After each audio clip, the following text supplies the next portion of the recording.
और बाकी चीज़ों में जो है बहुत अच्छी स्थिति नहीं है। कर्मचारी जो है आज इंजीनियरिंग डिपार्टमेंट में जो है आउटसोर्स किया गया, मेंटेनेंस सही से नहीं हो रहा है। जहाँ रेल मशीन पैकिंग हो रहा है, मशीन से काम हो रहा है, वो तो थोड़ा ठीक है, लेकिन जो रेगुलर मेंटेनेंस का काम है उसमें गिरावट है।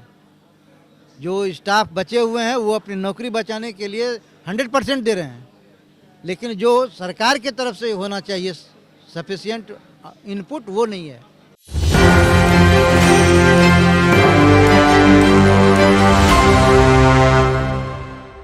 नमस्कार, मैं नंदन, आप देख रहे हैं न्यूज़ 24। देखिए तो मौजूद है पटना जंक्शन के प्लेटफॉर्म नंबर 1 के पास। आप देख सकते हैं हमारे पीछे एक बैनर लगा हुआ है, आपको पढ़कर बताते हैं कि ईस्ट सेंट्रल रेलवे कर्मचारी यूनियन पटना राजेंद्र नगर शाखा 2 दिवसीय धरना। आप देख सकते हैं यहाँ पर विजुअल के माध्यम से प्लेटफॉर्म पर हम खड़े हैं, लेकिन यहाँ पर कुछ रेल कर्मचारी बैठे हुए हैं। महामंत्री अध्यक्ष लोग से भी हम बातें करेंगे और जानेंगे कि आखिर क्या कारण है कि आज धरना स्थल पर बैठे हुए हैं। सबसे पहले तो क्या कारण है कि आज धरना स्थल बना दिए हैं पटना जंक्शन?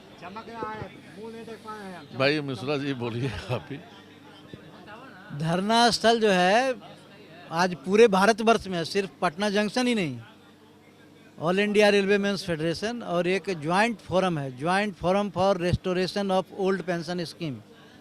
उसके तहत जो है सारे सेंट्रल गवर्नमेंट एम्प्लॉयज हैं, चाहे वो रेलवे हो, डाकतार हो या इनकम टैक्स हो, एक्साइज हो, गवर्नमेंट के अंतर्गत जो आते हैं वो सारे, साथ साथ स्टेट गवर्नमेंट के भी टीचर, सेक्रेटेरिएट के स्टाफ, ये सारे लोग उस ज्वाइंट फोरम के अंतर्गत हैं। और उनका ये आह्वान है आज के दिन से 4 दिन तक है, हम लोग भी 2 दिन तक यहाँ करेंगे, लेकिन जिसको सुविधानुसार जहाँ हो, ये 4 दिन है, 8 से लेकर 11 तक का। और ये क्रमिक चल रहा है। सरकार को हम लोगों ने आगाह करने का काम किया है। इसके तहत 10 अगस्त 2022 को रामलीला मैदान में एक बड़ी रैली हुई थी, जिसमें CID का रिपोर्ट था कि 2 लाख कर्मचारी वहाँ एकत्रित हुए थे और एक प्रतिनिधिमंडल जाकर के जो है मिनिस्ट्री ऑफ एक्सपेंडिचर से मिला जाकर के उनको मेमोरेंडम देने का काम किया। सरकार ने एक कमेटी का भी गठन किया है, लेकिन कमेटी का अभी तक रुख जो है पॉजिटिव नहीं है। और हम लोगों ने रेलवे में जो है स्ट्राइक बैलेट भी करने का काम किया कि हम लोग मंतव्य जानने का काम किया कर्मचारियों का क्या रुख है। कर्मचारी जो है 97% जो है ओल्ड पेंशन स्कीम के पक्ष में अपना मतदान किया है और इसको लेकर के हम लोग सरकार को जगाने का काम कर रहे हैं कि हम लोगों को जो है ओल्ड पेंशन स्कीम दिया जाए। न्यू पेंशन स्कीम के अंतर्गत कोई गारंटी नहीं है। आज 80,000 रुपया पर काम कर रहा आदमी, पुरानी पेंशन में उनको 50% में 40,000 रुपया पेंशन होगा, लेकिन इस स्कीम के तहत जो है 1200, 1400, 1800 रुपया यही पेंशन हो रहा है, जिससे गुजारा जो है नहीं चल सकता है। और देश आदमी को पैसे की ज़रूरत जो है, जो 40 साल सेवा किया उसको बुढ़ापे में ज़रूरत पड़ती है, दवा है, रहन सहन में ज़्यादा खर्चा है। इसको लेकर के जो सामाजिक सुरक्षा है, रिटायर कर जाता आदमी मिलेगा तो भिखमंगा हो जाता है, एकाएक जो है उनका जीवन यापन भी सुखमय से नहीं हो सकता है।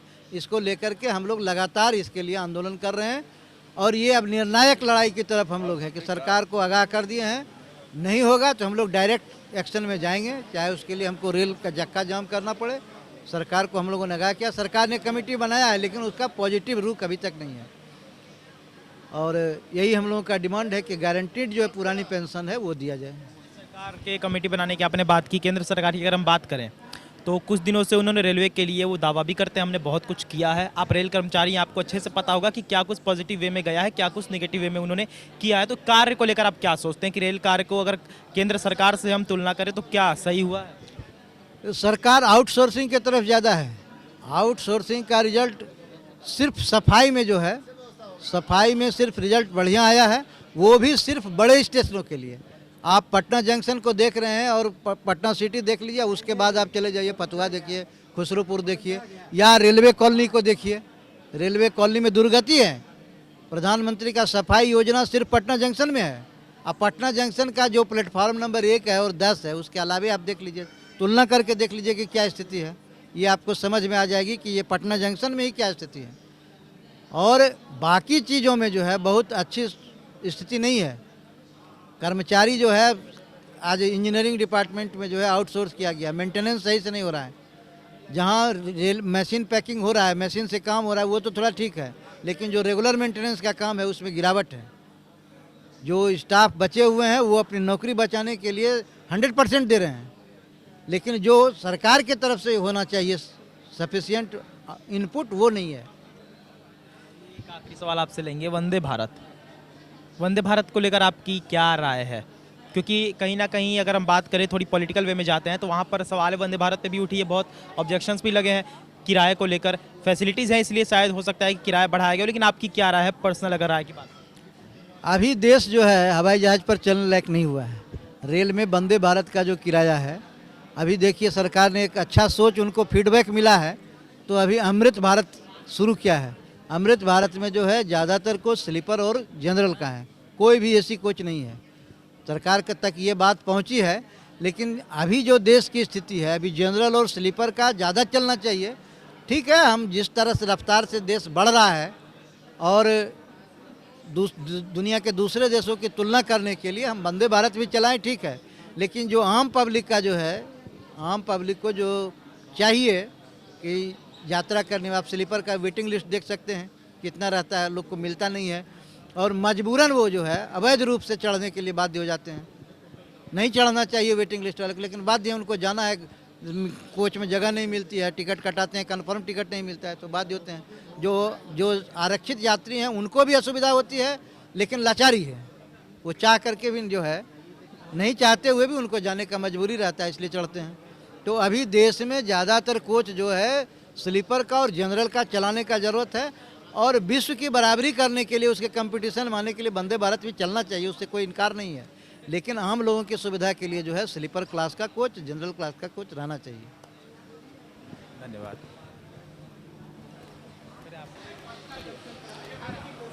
तो जैसा कि आपने देखा कि पटना जंक्शन के प्लेटफॉर्म नंबर 1 के पास हम खड़े थे, आपको विजुअल के माध्यम से फिर से कर दिखा देते हैं कि ईस्ट सेंट्रल रेलवे कर्मचारी यूनियनों ने यहाँ पर धरना दिया हुआ है। केंद्र सरकार से खफा दिख रहे हैं, साफ तौर पर हमने आपको दिखाया कि पूरी तरह से ये खफा दिख रहे हैं। क्या कारण था कि इन्होंने धरना दिया, आप साफ तौर पर विजुअल में देख सकते हैं। साथ में हमने बातचीत की कि आखिर केंद्र सरकार जो दावा करती है कि रेलवे को लेकर हमने तमाम सही चीज़ें की है, तमाम फैसिलिटीज़ वगैरह दिए हैं, जैसे ट्रेनें भी बहुत सारी चलाई हैं, जिस पर पटना की अगर बात करें, बिहार की बात करें तो 2 वंदे भारत एक्सप्रेस भी इन्होंने चलाई है। तो उसको लेकर साफ तौर पर रेल कर्मचारियों का कहना ये है कि फैसिलिटीज़ को देखकर अगर आप कोई ऐसा कार्य करते हैं जो आप आम जनता के लिए कर रहे हैं तो उनकी जेबें देखकर भी किया करिए। वंदे भारत तो आपने चला दिया, लेकिन आपने ये नहीं देखा कि वो उस फैसिलिटीज़ से वो जनता वाकिफ़ हो रही है या फिर नहीं। अगर किराए की बात करें तो किराया कहीं ना कहीं ज़्यादा है, साफ तौर पर नाराज़गी इनके चेहरे पर दिख रही है। और ख़ास तौर पर ये 2 दिवसीय धरना इन लोगों ने दिया है, कल को